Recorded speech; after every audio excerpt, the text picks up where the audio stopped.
Hello, I'm John Garvin, the writer and director, and I'm here with... Sam Whitwer. I play Deacon St. John in Days Gone. Yeah, and we're here to talk about the alternate path demo. So we did 2 demos for E3 this year. One you guys saw at the media showcase, and this one we showed behind closed doors on the floor at E3. And so for the first time, we're releasing it online so that everybody can kind of take a look at it. And I thought I'd just talk a little bit about, what the differences are, and just kind of just show you what we were trying to accomplish this year. Yeah, I mean, the most obvious difference so far is the last one was nighttime during the rain, and this is daytime during the snow. Yeah, and it's not just cosmetic, and I think that's one of the things we really wanted to emphasize, because this time we're showing sort of a day in the life of Deacon. You see he's on the drifter bike here. We wanted to show a little more of the bike riding and how the weather can kind of impact that. So we have this drifting mechanic, right? You see him kind of slipping and sliding around a little bit. Changes the handling of the bike. That's really interesting. Now, there were wolves there last time, John, and these wolves would pursue you down this road, and then Deacon had to turn his back, shoot a wolf, and he got clotheslined right up there, didn't he? Yeah, exactly. So this time you see that he wasn't being chased by the wolves. That's a dynamic event that can that can happen or not. It just depends on when you're playing the game. Interesting. And this time Deacon saw the ambush and he was able to avoid it. So he kind of comes up and around and behind them. So does weather impacts whether these creatures show up or not in daytime, nighttime, all that stuff? Yeah, absolutely. So especially the freakers, they come out, they're mostly nocturnal, but they will come out as the weather gets colder. They become stronger in the cold. Right. And so that will, again, kind of change up the way the game plays. That's very, very, I kind of love that you decided to do this as a demo to show 2 completely different iterations on the same exact mission in the game. Yes, exactly. So we wanted to have, the job is basically the same. Deacon hears that his buddy's in trouble, rides out to save his life. And, as you can see here, this is a completely different experience from what we showed in the first demo. In the first one, Deacon gets clotheslined, and it sounded very painful, by the way. Oh, speaking of painful, okay, so the combat in this game is fairly brutal. John, you want to talk about that a little bit? Well, we just wanted to make it as realistic as possible. So, yeah, we're not holding back on that at all. And Sam's done most of his own stunt work for this. And I can tell you that when we're on the performance stage and we're capturing that stuff, we just try to keep it real, right? Right. Well, right. There was sort of a decision made at some point. What I've been on the project for 2 or 3 years now. Yeah, I think 3 years. And so early on, I think there was a more, what were we? It was more Kurt Russell and sort of a two-fisted thing, and then it turned into, hey, let's take this quite seriously. And what that required is a lot more. Taking this combat stuff and showing the horror of the violence that happens and it were this type of circumstance to take place. I mean, realism, weirdly enough, is the thing we keep going back to when it comes to not just the stunts, but also the performance style. I think, it was very important that it doesn't seem like a bunch of actors, saying lines. It was all very incidental. And we wanted the world to sort of reflect that as well. So you saw there that, Deacon broke into that emergency vehicle and found some supplies. So this is what we're calling our survival vision. So you saw that earlier when he was looking at Manny's bike on the ground. Mm-hmm. And it's just kind of a way of seeing tracks in the world and sort of imagining what might have happened. Mm-hmm. And here I just wanted to point out that you're seeing in this part of the demo that there are freakers there. There weren't there before because it wasn't snowing. It was, and it was getting lighter out. It wasn't getting darker like it is. And so, it changes up the way you can play through the level. And what is this? So, we call this the meat wall. The meat wall. Yeah, and it's not just there, to make the guys who put them up to seem evil. They're there for a purpose because, again, freakers are living creatures. They eat. That's their primary thing. They want to eat. And so you hang these dead freakers up, and and any freaker, rather than coming into their camp like you see here, they would actually stop and snack. Yeah, exactly. Yeah.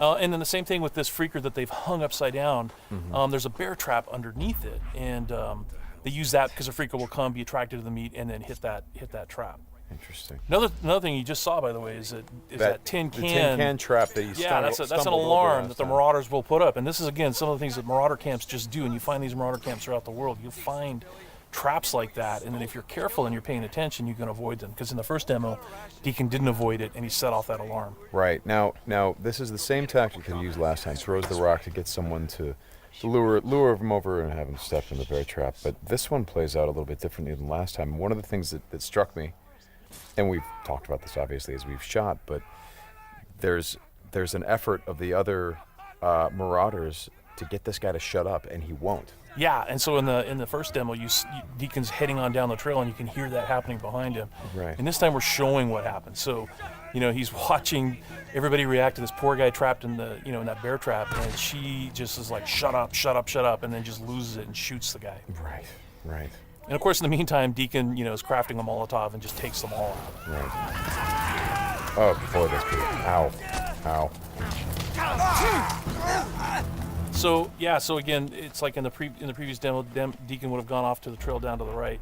This time he's going to head this way. He follows the tracks, and comes under a sniper attack. Now let me ask you something about the survival. Okay, there's a sniper attack coming, but the survival vision is, if you don't say upgrade your survival vision, can you miss clues? I mean, are there things that you would get if you upgraded your survival vision that would help you complete the mission better? Exactly, and you have to, we have a whole skill tree, and it's all tied to the experience that you can earn as you're just playing through the game, and then you can upgrade those things. What's happening here? We got a freaker tied to a tree. Yeah, so this is another type of trap that Marauders will set. They will set, they will basically chain freakers to the perimeter of their camps, and they use them as kind of an alarm system. And then that, you saw that Marauder there, he was just tormenting the poor freaker, and then so Deacon kind of takes advantage of that.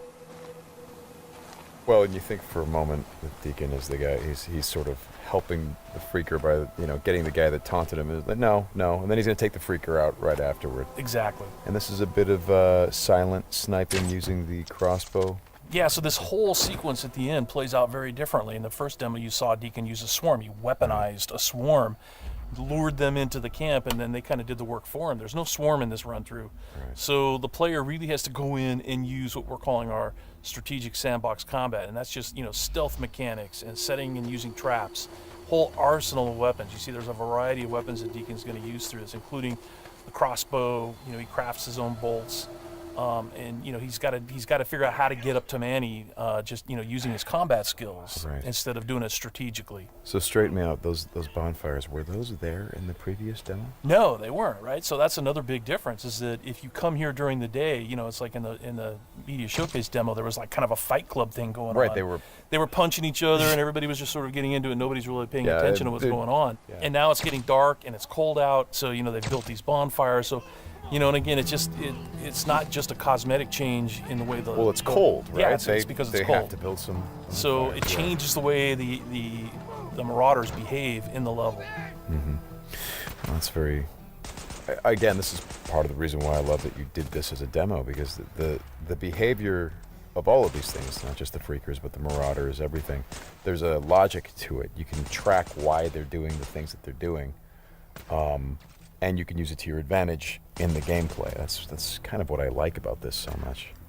And that's really what we wanted to showcase this year, is that it's an open world game, and everything you see around here. And again, we're only playing this two different ways. You saw that waterfall way up there off in the distance. There's a bridge that goes in front of that. If you had a sniper rifle and enough ammunition, you could have driven your bike all the way up there. There's trails that go all the way up there. And you could have used your sniper rifle to take out this entire camp, because it would have taken them a while to figure out where the shots were coming from and to get to you. So, that's a different way to play it. There's another way to play it, by the way, where you could have just stealthed in through the entire camp if you had the skills to do it. And you could have just taken everybody out silently, or almost everybody. And then you could have gotten up to where Manny's being held using a different route, and just stealth killed that guy. There's no reason that you have to come in and run and gun it like Deacon is doing here. Hey, how scarce is ammunition? Because I see him switching from a bunch of weapons, and when we saw this demo, when I came in and saw it at A3, one of the things that I really enjoyed was I was sitting next to you, and the driver was playing the game, and at some point I saw you shift in your chair and you leaned forward, and I heard you say, "Oh man, uh-oh."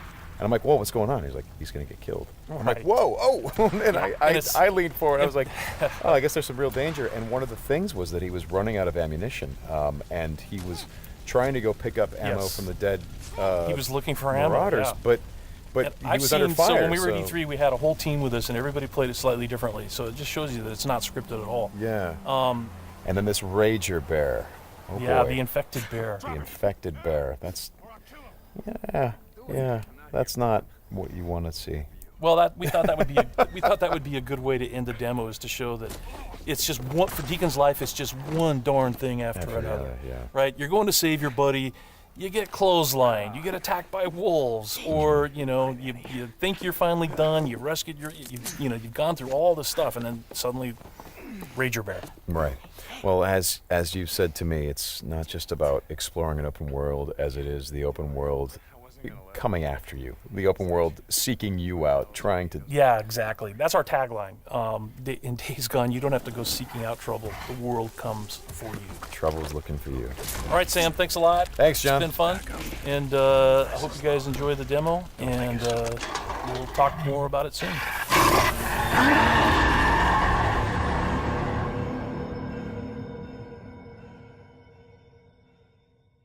PlayStation